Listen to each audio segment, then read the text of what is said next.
Welcome to the John F. Kennedy Jr. Forum here at the Institute of Politics.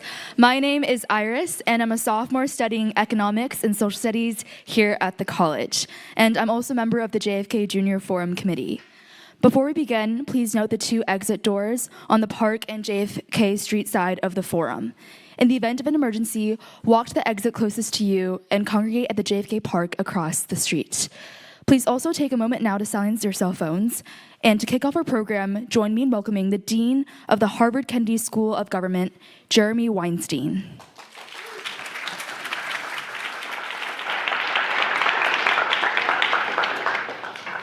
Good evening, everyone. Thank you for joining us tonight. Welcome to the John F. Kennedy Jr. Forum at the Harvard Kennedy School. I'm Jeremy Weinstein, the new dean, and I'm thrilled to welcome you to this special event. I'm delighted to introduce this year's James M. and Kathleen D. Stone Lecture in Economic Inequality. We're fortunate at HKS that we can bring some of the world's leading thinkers on economic inequality and wealth concentration to Harvard through this lecture series. This is the fourth Stone Lecture. Previous Stone Lectures have been delivered by the economists Thomas Piketty, Emmanuel Saez, and most recently, Joseph Stiglitz. This lecture series, and indeed all the work of our Stone program in wealth distribution, inequality, and social policy, would not be possible without the generous support of the James M. and Kathleen D. Stone Foundation. And we thank the Foundation's chairman, Jim Stone, its president, Kathy Stone, and its executive director, Sonia Pleasant, for their generous support. I'm especially pleased to welcome Professor Daron Acemoglu to Harvard as tonight's speaker. He'll be formally introduced in a moment, but I'd like to offer one personal reflection by way of welcoming him. As a PhD student training in economics and political science in the 1990s, I was shaped in important ways by a paper written by Daron Acemoglu. And I know that this is a common experience for almost every scholar who has come of age in this generation. And we were not all shaped by the same paper. Given Daron's wide-ranging contributions, it was just as likely for a PhD student studying political institutions to be shaped as one studying fiscal crises. And for me, as a student of global poverty and development, it was a classic paper on the colonial origins of comparative development. 20 years later, when I found myself working on the impacts of new technologies on society, and I began to look for the most consequential papers, you can guess what I found. Papers by Daron on the economic impacts of automation. Papers by Daron on AI and the role of government policy in shaping technology's economic consequences. And then, of course, the book that he'll discuss tonight. Now I want to welcome to the stage Deirdre Bloom, the director of our Stone program, the Peter and Isabel Malkin Professor of Public Policy and Professor of Sociology in the Faculty of Arts and Sciences, who will formally introduce this evening's speaker. Deirdre.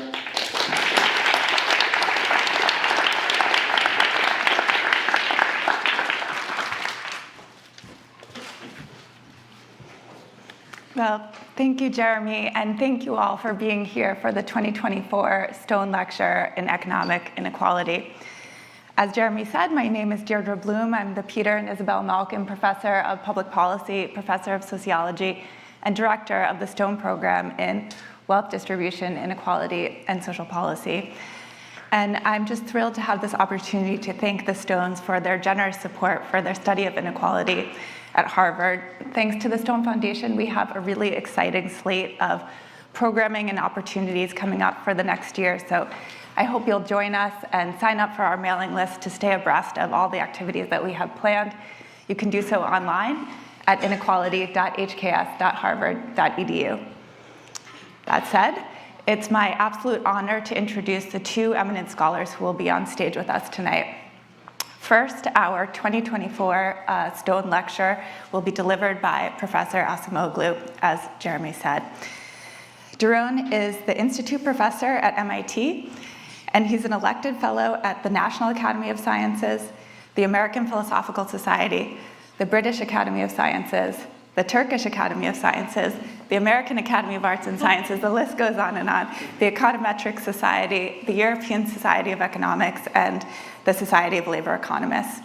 His work covers areas including political economy, economic growth and economic development, technological change, inequality, labor economics, and the economics of networks.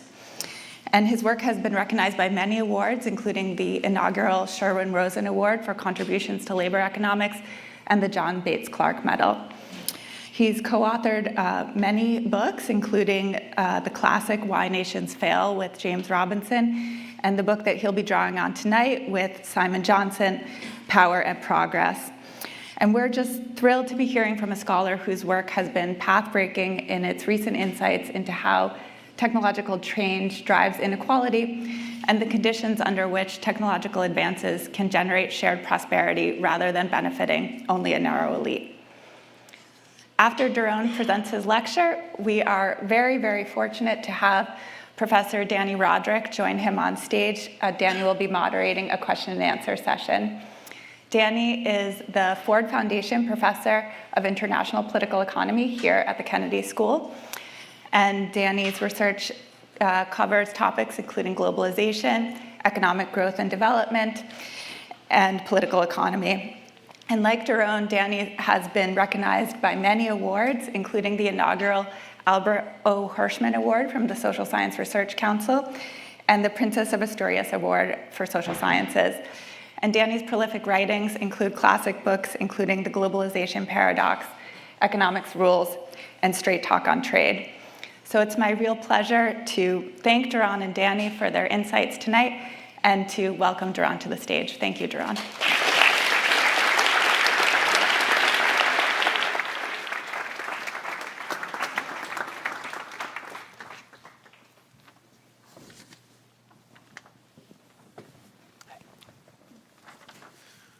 First check that this is, wonderful.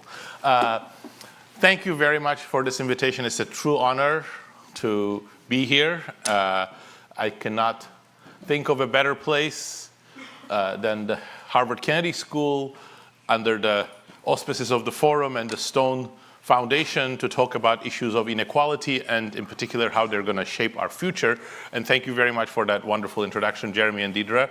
And I'm really happy also to be sharing the stage with my friend Dani Rodrik, who has been a trailblazer on these topics as well. So I'm looking forward to that conversation too. I want to talk about the future of shared prosperity because I believe that unless we strike the right sort of institutional and technological trajectory to create the type of economic growth that's going to benefit a broad cross-section of society, we would not be just creating a sad society, but we would be creating a very unstable one. So shared prosperity, I think, is in some sense in the 21st century a sine qua non for all sorts of things that we take almost for granted. And in some ways, there are signs that today we should be in a better situation for creating at least the foundations of shared prosperity than any time before, because many people view our epoch as the age of innovation. According to a number of measures, this seems to be borne out. You see a new widget, a new app, a new telephone, a new electronic every day. And in fact, various statistics bear out that especially in the more important sectors of the economy that provide input and information to the rest, there has been a true explosion in innovation. So the green line there that I'm showing is the total patents filed in the United States. It increased by about fourfold from the 1980 to today. Even more important for those who believe that we are in the midst of a transformative change, a large part of that change is driven by electronics, computers, and information technologies. And today, we are, at least in some parts of the country and some parts of the world, we are in the midst of a complete excitement about AI and generative AI. But the questions that are sometimes not sufficiently emphasized are really at the heart of the shared prosperity implications of this. Who will benefit from this innovation? What will these innovative efforts focus on? And what will they imply for shared prosperity? In particular, I think there is a danger that more and more people are seeing that AI advances, even if they materialize, may end up benefiting a rather narrow segment of society, a technological elite, some business leaders, and some workers with very specialized skills that are useful for AI, and not so much the rest of society. Against this, both in public debates and in economics, there are some ideas that, in fact, there are automatic forces that should guarantee something like shared prosperity from these advances. And the heart of that is what Simon Johnson and I call in our book Power and Progress the productivity bandwagon. It's an implication of pretty much all of the models and all of the approaches that, for example, those of you who have taken economics courses in your master's or PhD programs would have seen, that technological advances improve our capabilities. That leads to higher productivity, meaning we can produce more with the same amount of resources, especially labor. And as a result of that, workers also benefit, and particular wages increase. And if wages increase, that's a very important foundation of shared prosperity, because most of us earn our living in the labor market as wage and salary earners. So that's a very important step towards those gains being shared. However, it turns out that there are some preconditions or assumptions in this productivity bandwagon.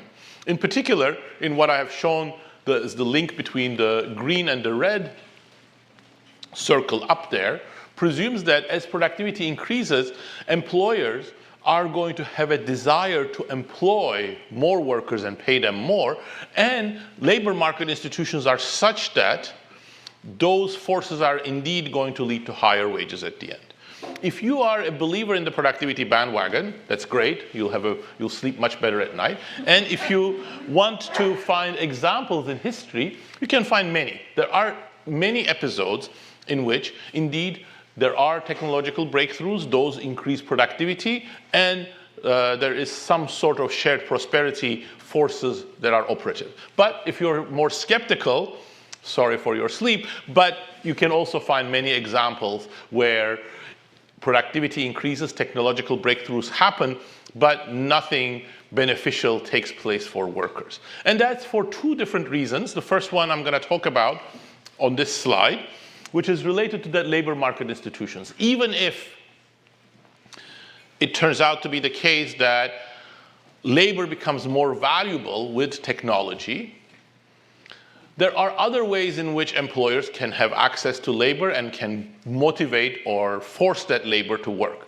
So that's the institutional or the power piece, and that's why the book that Simon and I wrote is called Power and Progress. Power is a central part of that. So two examples there. One is a very important technological breakthrough for the medieval economy, windmills. They spread quite rapidly and changed the production process, increasing productivity by more than tenfold in some tasks.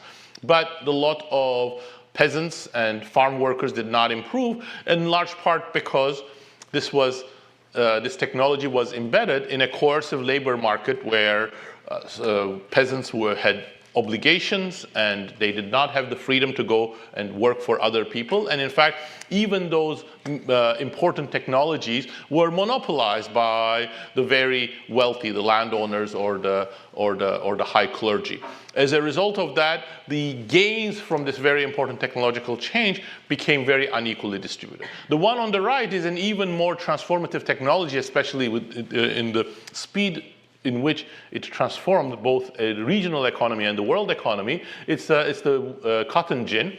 The US South in the middle of the 18th century was an economic backwater, but it was generally recognized that it had climatic conditions and perhaps other possibilities that would enable cotton production, but the cotton that could be grown in the US South could not be clean with existing technologies. So the cotton gin changed that at one fell swoop, and it made the US South the largest exporter of cotton and the dynamo for the world economy, which was built on textiles at the time, especially the British economy.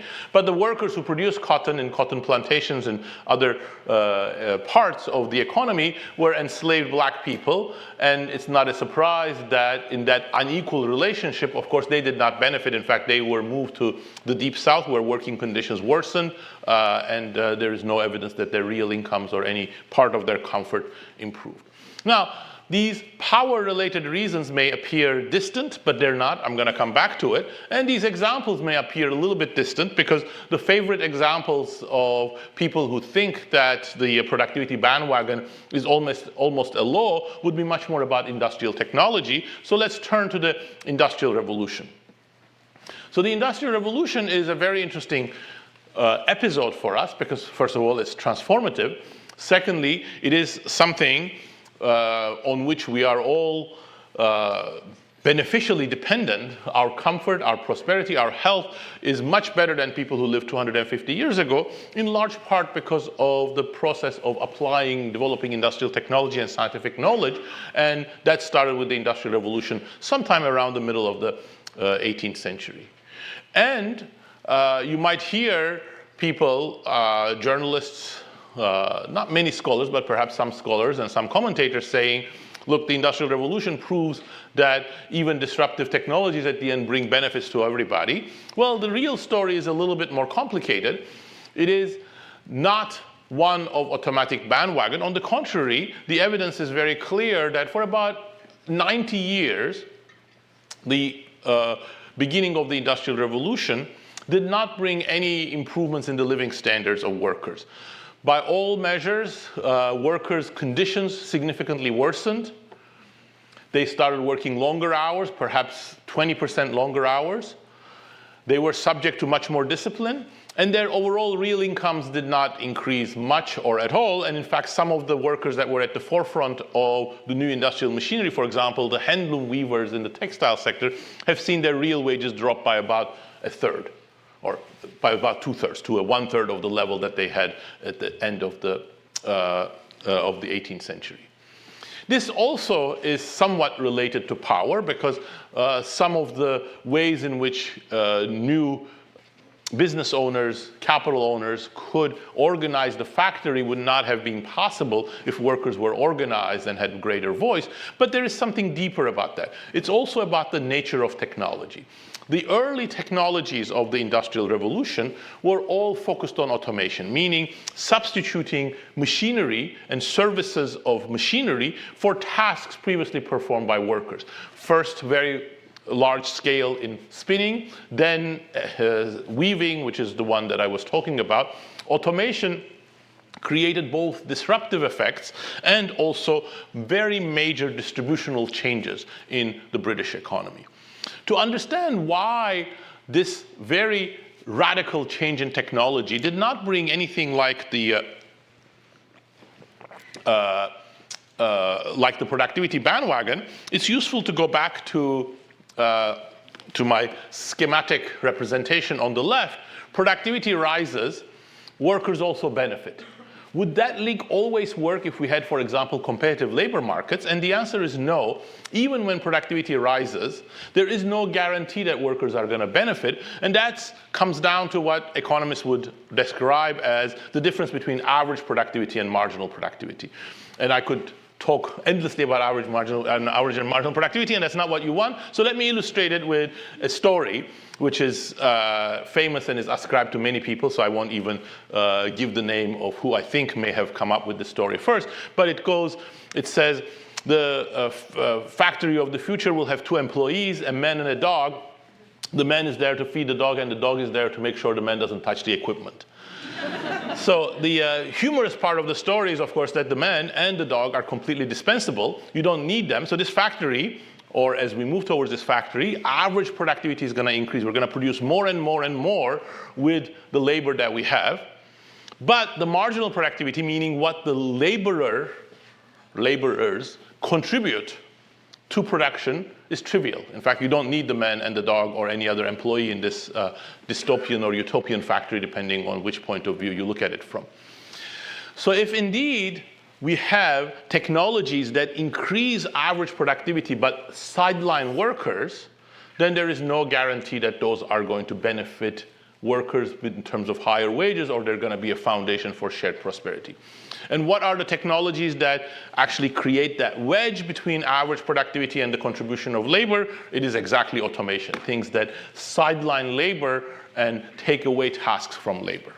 Now, all of this might be history too, because at the end of the day, those who have a more optimistic take on the Industrial Revolution are correct, because at some point wages started increasing, and by the end of the 19th century, real wages were already on their way to being much higher than they were in the 18th century in Britain. But those lessons are not completely irrelevant, because we have tensions in many countries today, especially in the US, that are reminiscent of those disruptive phases of the Industrial Revolution. So in this picture, I am plotting the evolution of real wages, inflation-adjusted wages, for 10 demographic groups, men and women, and by education, going all the way from the top in dark blue, workers with a postgraduate degree, to those at the bottom in red, workers without a high school degree.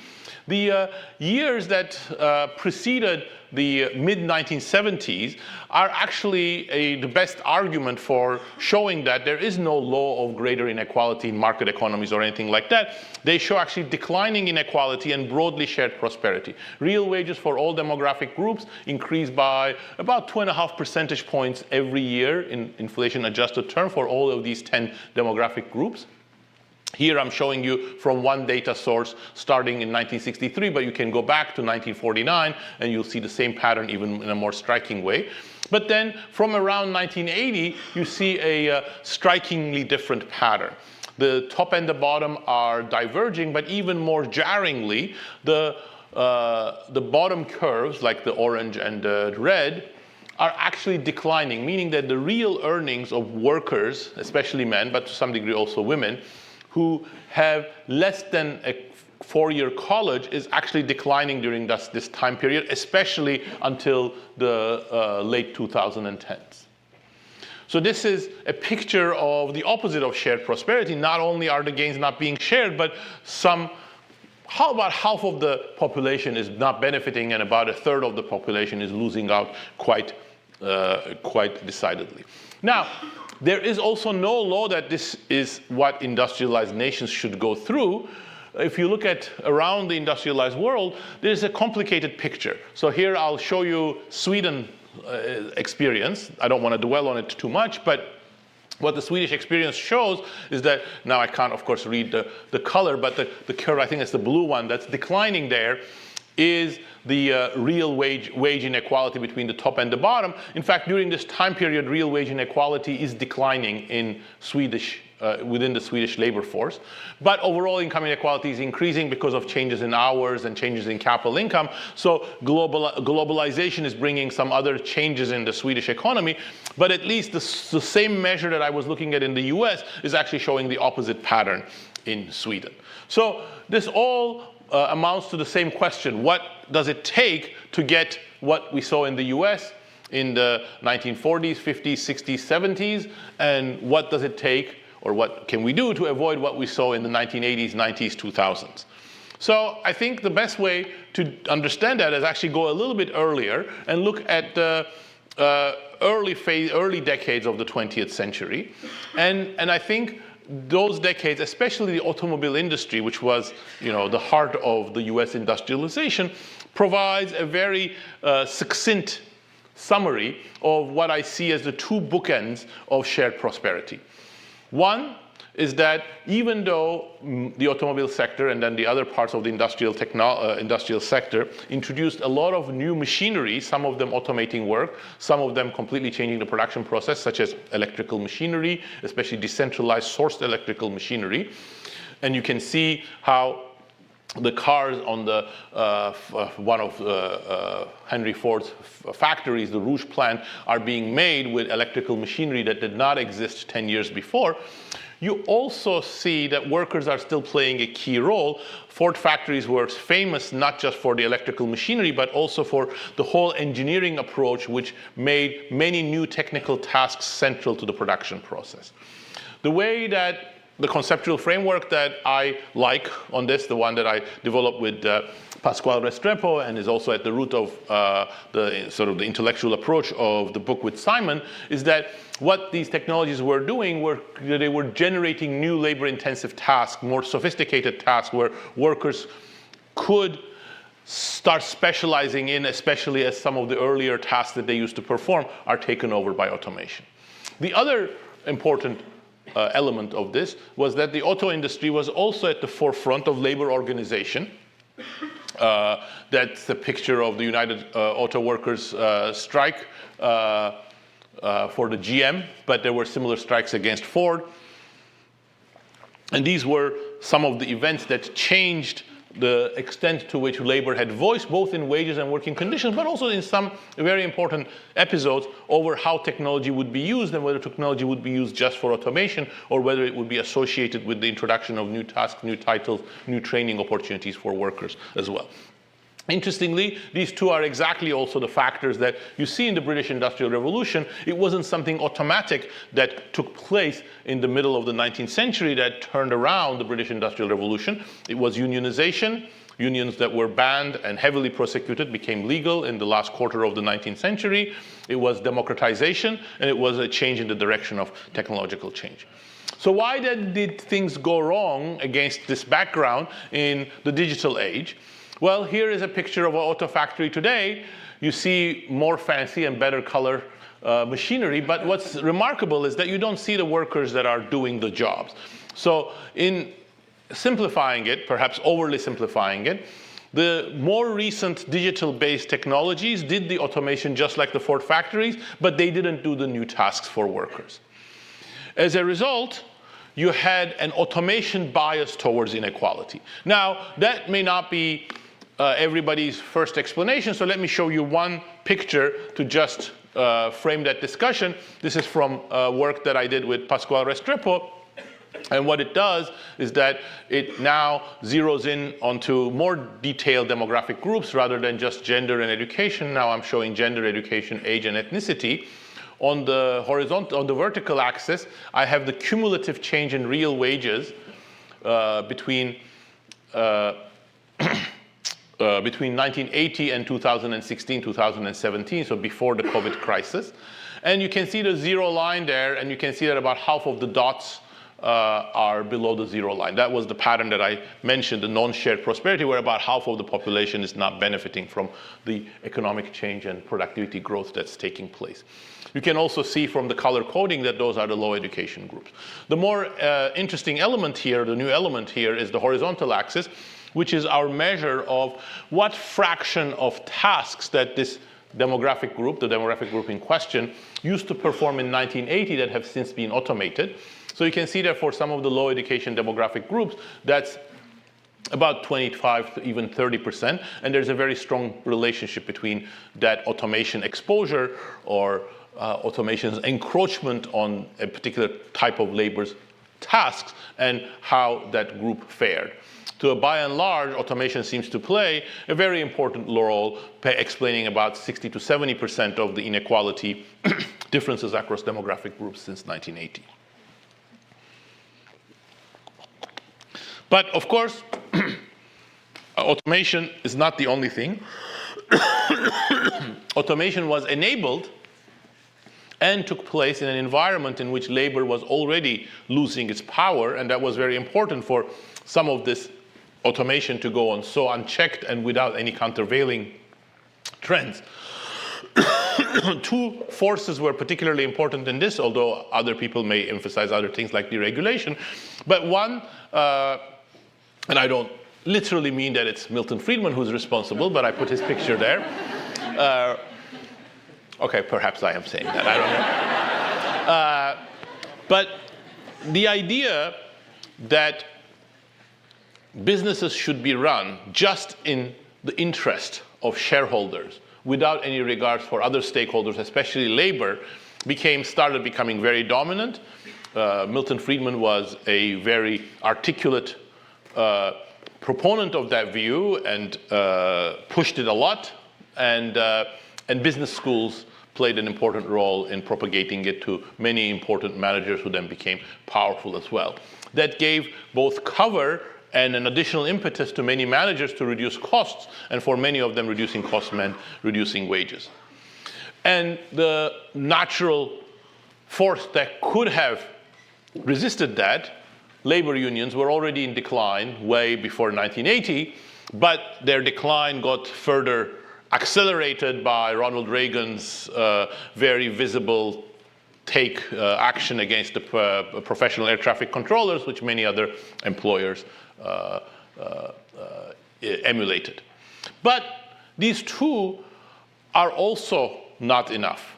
There is another factor which is going to help me bring the whole thing back to AI, which is that actually the distribution of power, the interests of managers, and automation are in turn also influenced by what are the technologies that are being developed.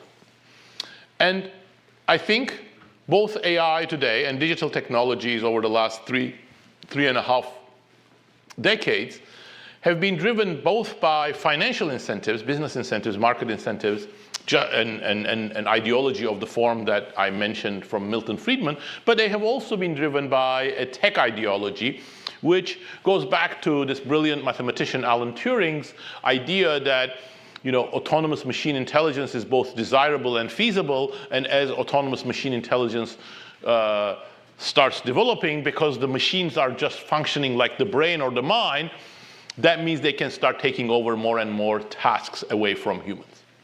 This, of course, reached this apogee in the early AI, which very much corresponds to what today we call AGI, because, for example, in the Dartmouth project that christened the field of AI, what these brilliant mathematicians and other scientists believed was that breakthroughs that would immediately bring human-level intelligence were imminent.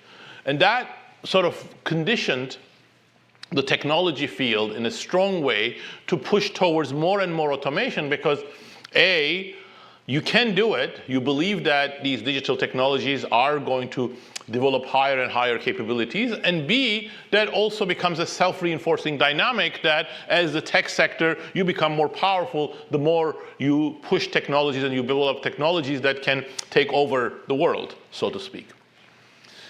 But one problem is that it's not just inequality. Where is the productivity? So if these technologies are so brilliant and we're having this innovation boom, where is the technology? Well, where is the productivity gains from? Well, the productivity gains are not easy to find in the aggregate or even in the sectoral data. Today, in fact, the US economy on the left is showing some of the slowest productivity growth as measured by economists' favorite total factor productivity. And on the right, other industrialized nations are not that different. And in fact, I think that's largely because what's missing is productivity growth from automation, because we are not using digital technologies the right way. Automation has been with us for two and a half centuries, and it will be with us. There's nothing wrong with automation, but there's something wrong with excessive automation, and there is something wrong with just doing automation and not doing the other things that are complementary to workers or the new tasks.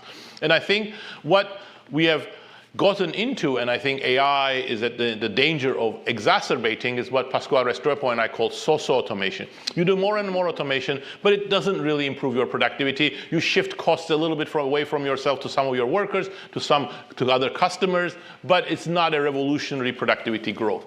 And that's, I think, at least one possible explanation for the anemic productivity growth.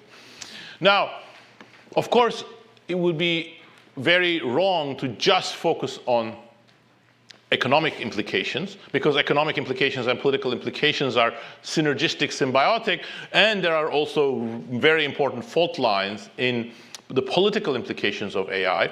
AI is an information technology, and as all information technologies, it can decentralize information or it can centralize information.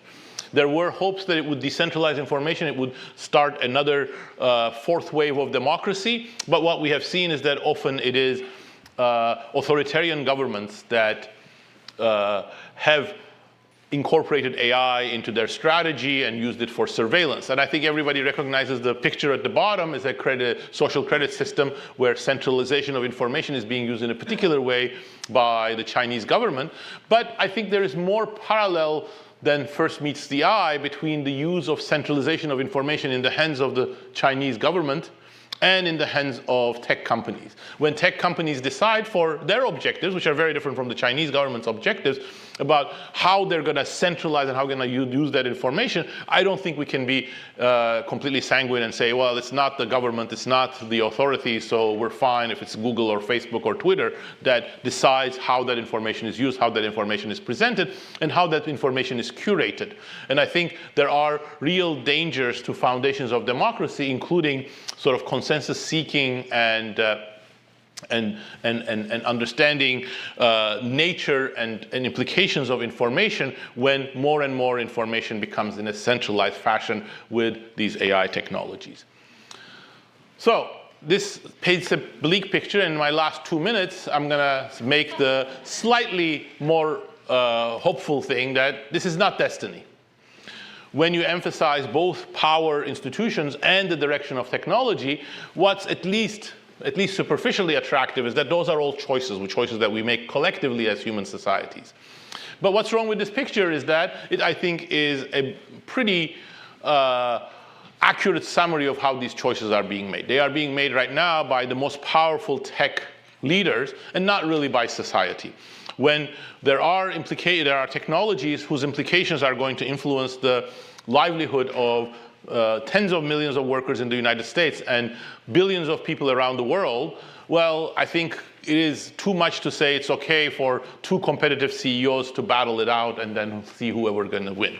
And in the past, when there were things like this, the way that we somehow stumbled into dealing with them is by balancing the powers of large corporations, large powerful CEOs, and so on, via countervailing powers. Civil society organizations, for example, Ralph Nader in the consumer protection space, unions, and also government regulators. Part of the problem is that those things have been much weakened today, but there is, again, no iron law that says once weakened, they cannot come back. If you look at US history, they periodically weakened and periodically come back. But what I want to end with is to emphasize that I think it would be insufficient and, in my book, at least short-sighted to think that this is just a power struggle. It's not just a power struggle. It's really, at least in my assessment, it's about redirecting technological change.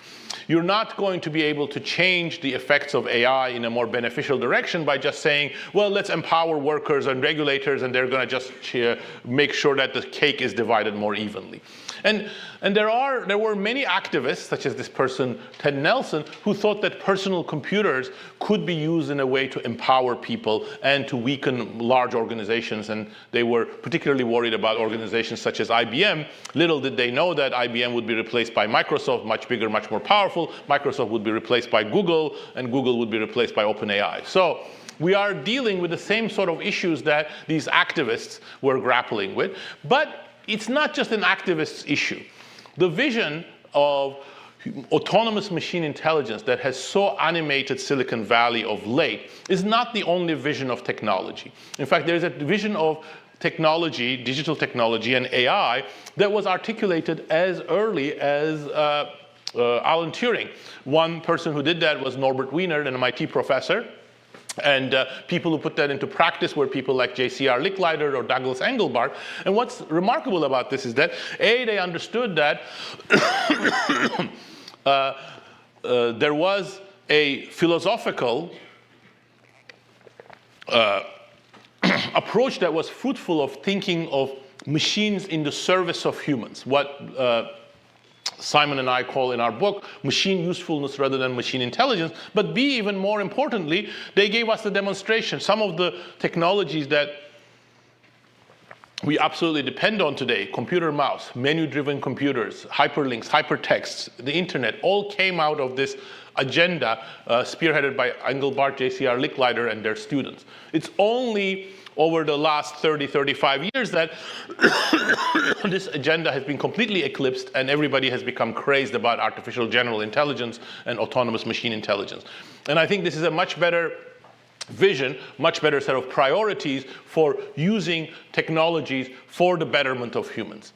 And one question that people may have is, this is all well and good, Perhaps Silicon Valley will do it, perhaps computer scientists will do it, but we as regulators, we as democratic citizens, we have no power in this. We cannot redirect technological change. And I think that's not correct. I'm sure Dani will have more to say on this. He has thought about this for decades as well, but there are many instances where you see a little bit of government policy, a little bit of citizen involvement can actually change the direction of technology in a major way, and the most recent one is in the energy sector. For the electricity grid, renewable technologies were about 10 times as expensive as fossil fuels 20 years ago. With a little bit of pressure from civil society, a little bit of changes in consumer demand, and a little bit of subsidies, now they are actually cheaper for the electricity grid than fossil fuels. So it is possible to redirect technological change in the energy sector. It is also possible to redirect AI. Thank you.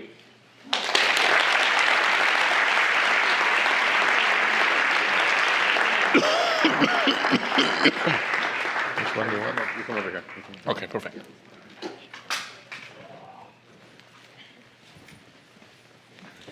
Thank you.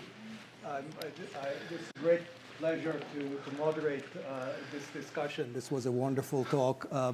I think I'm uniquely qualified to be sitting on stage with Daron because having been born in the same country, in Turkey, and having sharing a common language, I can properly pronounce his name, which is Daron Acemoglu for all of you. And that's about probably the most important contribution I'm going to have to this discussion this evening. I'm a great fan of your book. I really admire not only the scope and its ambition, but also how you're sticking your neck out in a profession that is very much stuck in its own ways, and it's you can be an outlier and be sort of defy conventional wisdom, but when you start attacking productivity as a concept, then you really have an entire economics profession, it seems, against you, unless you're, of course, Daron, and you're writing, of course, the articles that the economics profession is reading. I have so many questions, and we have very little time. But let me just start with something maybe a little bit that might be one way of summarizing your argument in a hostile way would be to say that you're rehabilitating Luddites. Who argue that sort of technology was bad because it was displacing people. Today we're actually talking in my class on Industrial Revolution. I talked about the etymology of the word sabotage, which was sort of French workers who were throwing their clogs at the machines to break them because they thought this technology was bad. So can you sort of tell us why you're not a Luddite? Perhaps I am. No, I'm kidding. Well, actually, first of all, there is a disagreement about what Luddites were. So there are two schools of thought in history, in British history.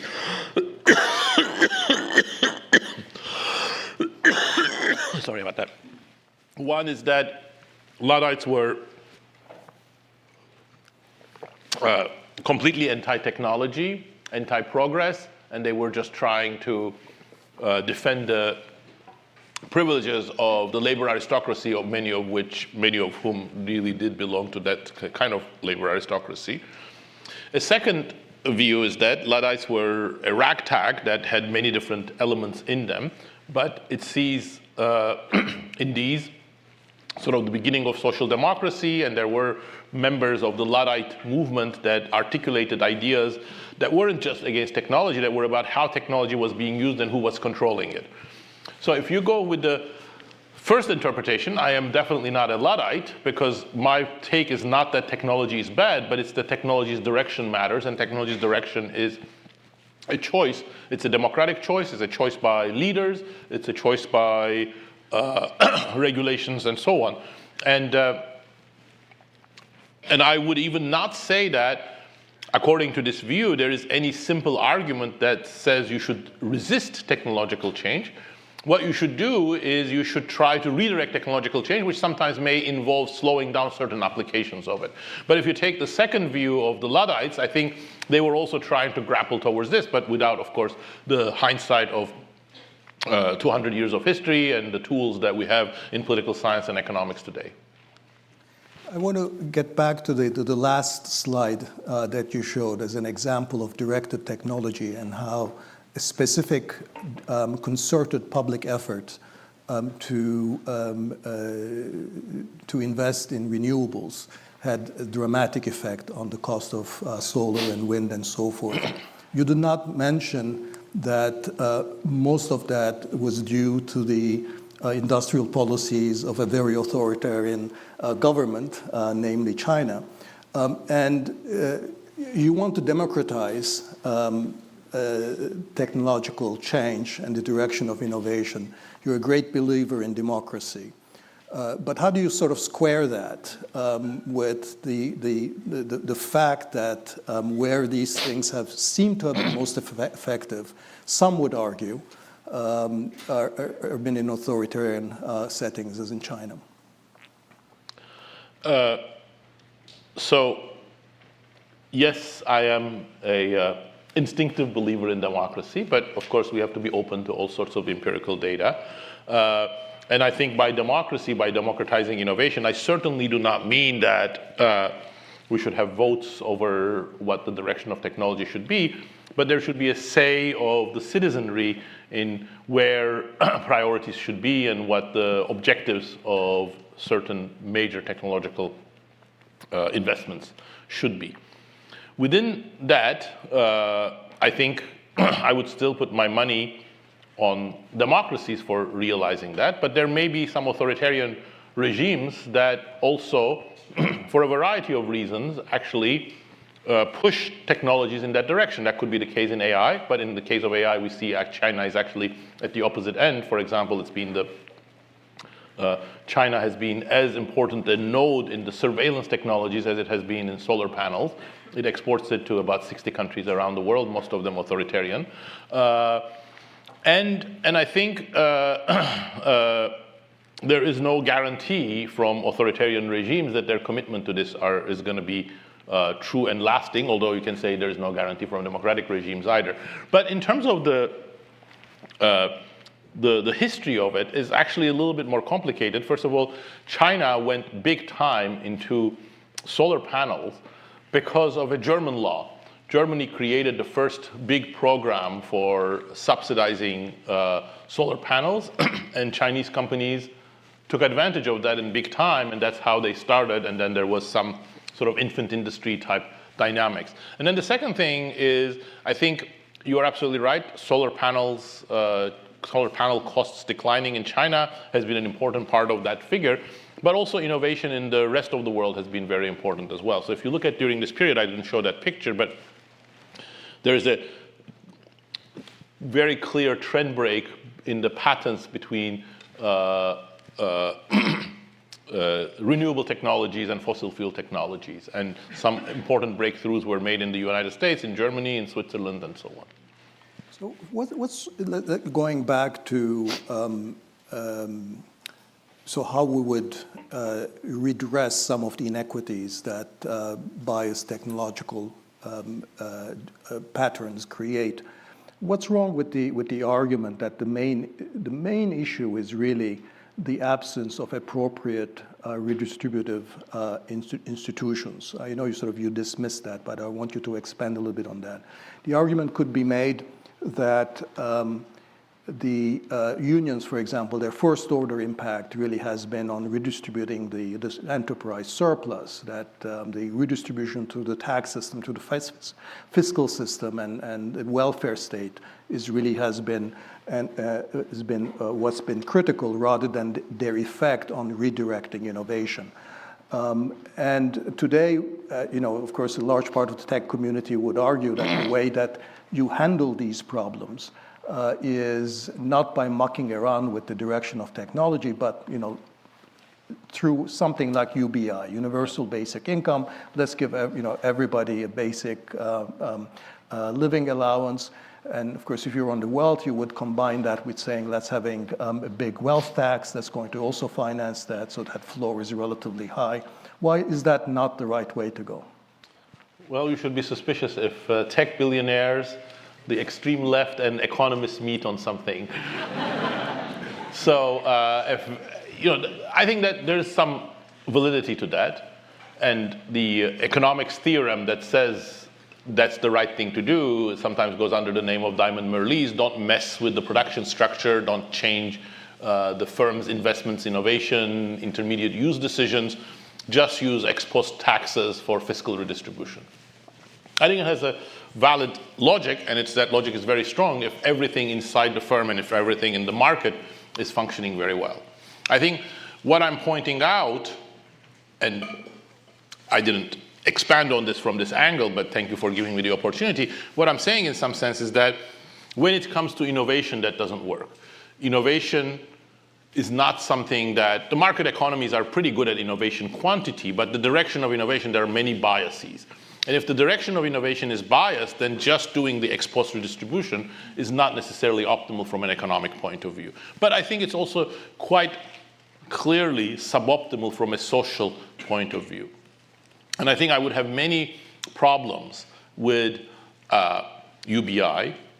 First, I don't believe that the political economy as we have it today would support anything like a UBI or anything like that would really give a comfortable way of living for the majority of the people. But even if it did, I think what you would end up in that society is a very, very sad and very disruptive status hierarchy. You would be in a society in which there's a small fraction, perhaps 10%, of people who are the makers, who generate all the wealth. The remaining 90% are the takers that just live off the crumbs of that 10%. And I think that would be such an unequal society from a status social point of view that it would actually make even today's society seem healthy. But there's another problem with UBI and all of these things. I find it defeatist. So if indeed you believe that there is a way of redirecting technological change and that technology can be used, as I was trying to argue at the end of the presentation, in a more human complementary way to create new tasks, to create new human capabilities, saying, oh, well, we'll deal with this problem with UBI is defeatist because it throws in the towel. So that's part of one of the reasons why I try to argue against UBI whenever I can. I'm going to ask one other question, but I also want to let the audience know that there is going to be some time for questions, not a whole lot of time from the audience. There are 4 microphones, 2 downstairs, and I think 2 upstairs, although I cannot see the ones upstairs. So if you have any questions, just prepare, and just by walking up to the microphones there. But while we're doing that, so on the question precisely of ex ante regulation, I think the most serious problem that economists have with the idea of ex ante regulation, with the kinds of issues you're talking about, is whether you can identify labor-friendly or human-friendly AI or other technologies in an ex ante way. Because there's a big difference, it seems, with identifying technologies that are going to be friendly to the environment, that's going to reduce the cost of renewables, or to take another domain, technologies that's going to help the defense effort, the military, and so forth. Whereas when you're talking about this domain, we're really talking about what kind of technologies will increase the demand for labor, and that's an economy-wide thing. You can't just look at it at the level of individual sectors or technologies or firms. How would you have you thought about how you would actually teach a Kennedy School class on this and tell our students how you would design the policies? You don't need me. Policy. No, that's an excellent question. It's a completely valid concern. But let me make 3 points. First of all, today, yes, you're right. We know how to subsidize green technologies because we developed a measurement framework. In 1950, 1960, we didn't have that measurement framework. We didn't understand what was causing climate change and how to measure that. So it took effort and expertise in order to develop that framework. Second, I think there are telltale signs that at least are suggestive about what are the technologies that would be more useful. In the production domain, both my sort of more academic work and the general discussion that I gave suggests that it's about new tasks. So, in fact, under relatively weak conditions, if you are creating new tasks, new things that labor can do, those are going to improve labor standing, although which type of labor, there's some complications there, but labor relative to capital, there's going to be a positive effect, and general equilibrium effects are very unlikely to undo that. And then third, I think as opposed to, say, for example, fossil fuels versus green, where it's very clear that today you don't want to invest billions more dollars in fossil fuel. You want to do it in renewables or other alternatives that have low emissions. So every dollar that goes misdirected is a big waste. It's not the case when it comes to automation and new tasks. What I emphasized, I mentioned it, perhaps I should have emphasized it even more. Automation is not wrong, automation is not bad. You want a lot of automation, but you want a lot of new tasks to go along with it. So if we target new tasks, if we have a federal agency that provides seed grants, or we have competitions that aim for new tasks, and 20% of that gets misplaced and taken by automation, that's not a problem. We want automation too. So as long as we do create this positive kick to new tasks, I think that would already be socially beneficial. Wonderful. So given the time, I'm going to try something unusual, which is actually take one question each from the microphones downstairs, and then allow you to sort of give quick questions. So please introduce yourself, and then a very quick question over there. And a very quick question. Hello, thank you so much for joining us today. I wanted to ask a little bit about the power dynamics between regulators and people that you start to advance in your book, namely that regulators need not be technological experts in order to be helpful in this arena. You also simultaneously advance the argument that technology is creating a sort of panopticon where regulators have too much oversight into regular people's lives. So I'm wondering, as young people and students are increasingly aware that there's a gap in knowledge between who we elect and the people who actually understand the technology, and this added sort of panopticon divide, how can we start to trust our people in Congress, our elected officials again? Hold the thought on that. Let's take that. Thank you so much for being here. My name is Roy Schwarz-Tichon. I'm a Master of Public Policy in year 2. And my question is regarding our own Professor Ricardo Hausmann theory of economic development that depends on the export of diverse, sophisticated products. What are your thoughts about this theory? Okay, very diverse and very interesting questions.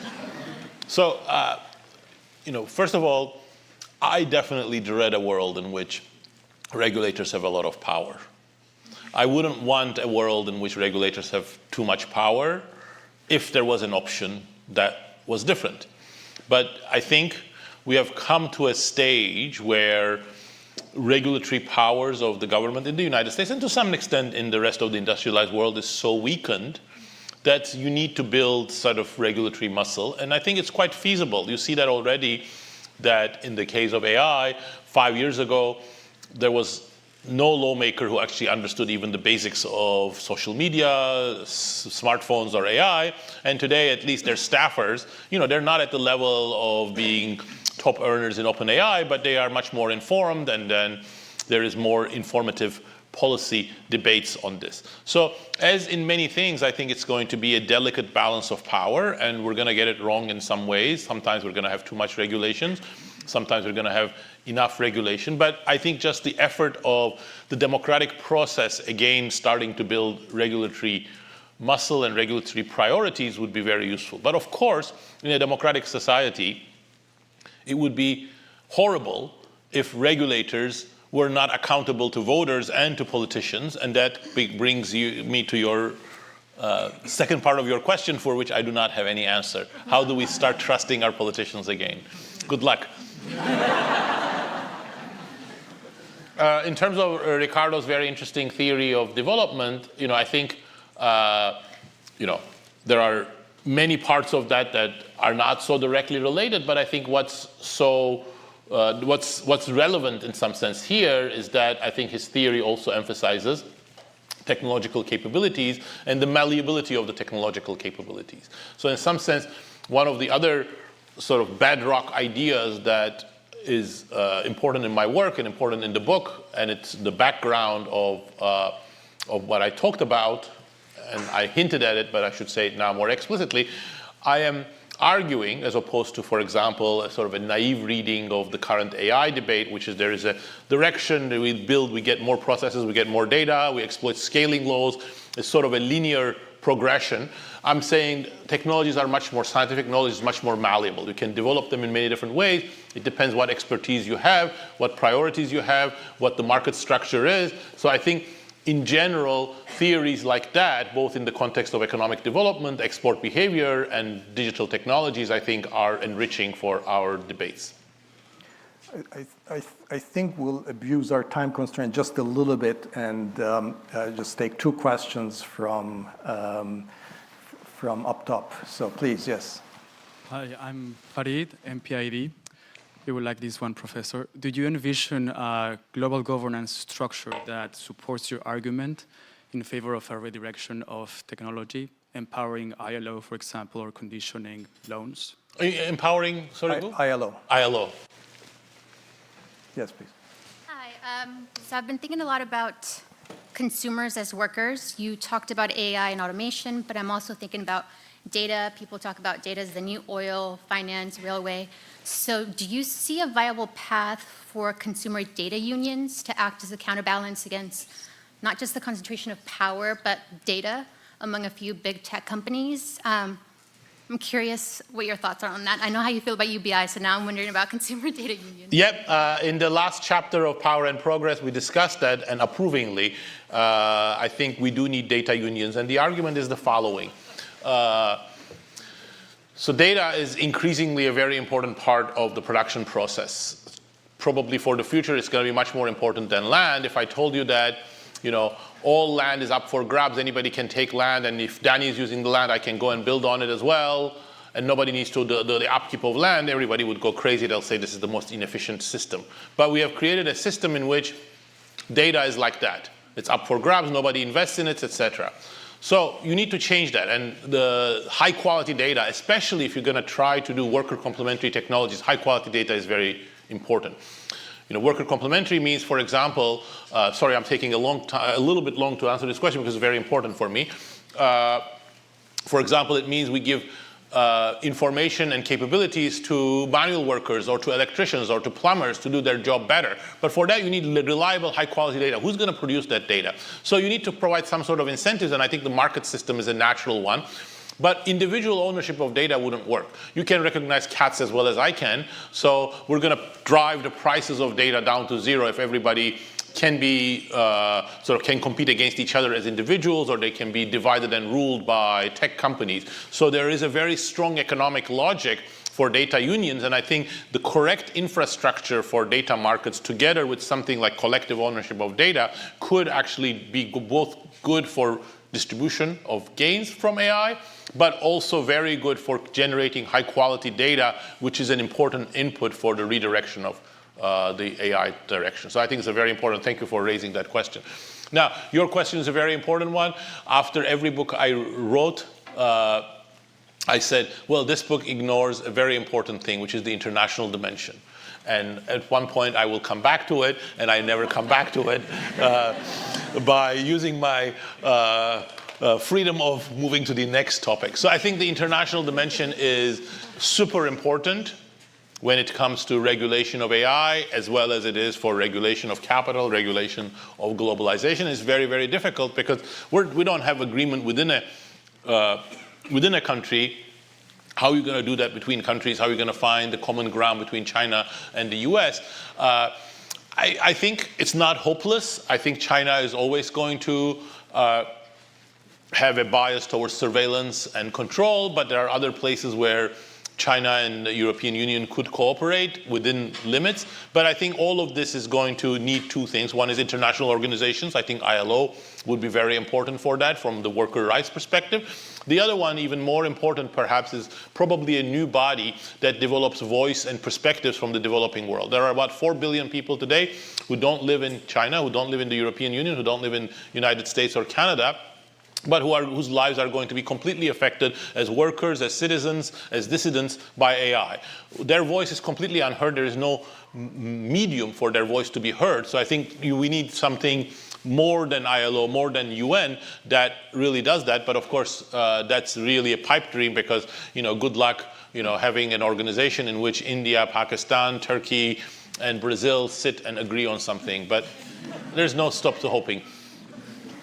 Well, thank you, Daron. I'm afraid we have to really stop here. It's always a pleasure to listen to you. It's wonderful. It's somewhat disorienting for me to find myself sort of to your right as I'm sitting now, sort of increasingly. But I want sort of everybody please join me in thanking Daron for giving us a lot to think about.